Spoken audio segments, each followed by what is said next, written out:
My name is Siphokazi Kumbuza, and I'm a representative of Project 90, and I reside in Khayelitsha. My journey at Project 90 began in 2019 when I participated in their youth engagement program named You Lead. That is where my activism began. We were taught about climate change, and my eyes opened. Now, I would like to tell this House about the challenges that we face as residents of Khayelitsha due to load shedding. I've been a resident of Khayelitsha for all my life. That is where I was born and raised. Many people know Khayelitsha for its high crime as well as the unending poverty.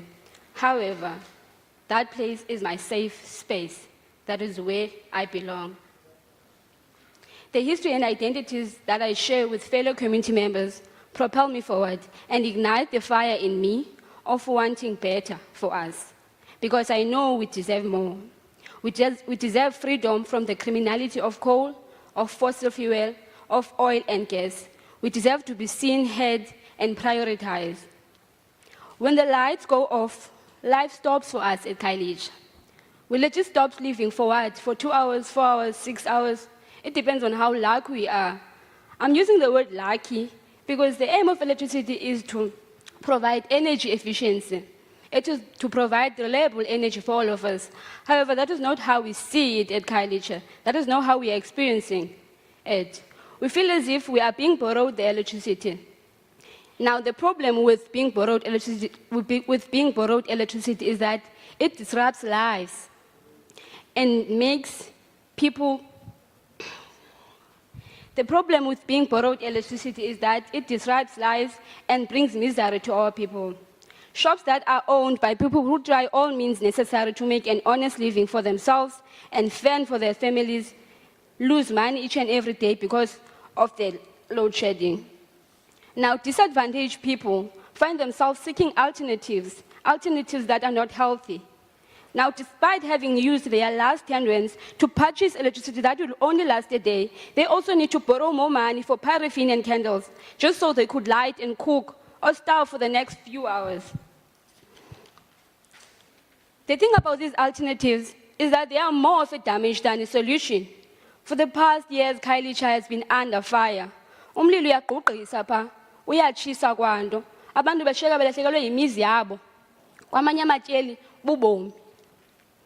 The number one case of these fires is the candles as well as paraffins. In 2017, my older brother got his first stable job. He was very excited, we all were. We knew that life would change for us. We knew that we would start having things we never had. So he started saving up because he wanted to make us, all of us, he wanted to make everyone proud. End of 2017, he bought a flat screen, a stove, couches, a DSTV. And oh, we were so happy. God had answered our prayers. Our house looked and felt like a home. I guess we were way too quick to rejoice because sometime in 2018, as we were watching Scheme Sam, the switch was off. It was load shedding. We were not alarmed by that. That was nothing new. But this time around, this switch came with a burning smell. That was our decoder. That was our flat screen. It was all gone just like that. Till this day, we have not picked ourselves from that. Because my mom is unemployed and I'm a student, there's no way I can be able to replace that.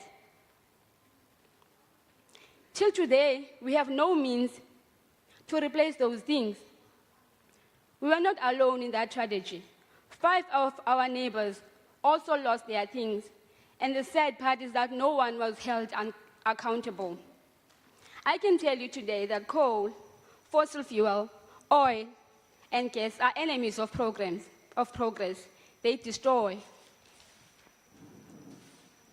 29 years ago, 29 full years of democracy. Yet there are people in South Africa who do not have access to safe electricity. It saddens me to see people risking their lives to just access their basic human right. The dignity of the disadvantaged people in South Africa is destroyed by the very same people who promised to restore it. Imagine being labeled as a criminal for wanting what is rightfully yours. As we will be clocking 30 years of democracy, we need to tread carefully and prioritize people as well as the environment. All the time, we need to keep in mind that access to affordable electricity is key for economic activity and education. If we want to change the situation in the location I live in, access to reliable electricity is a must. I thank you.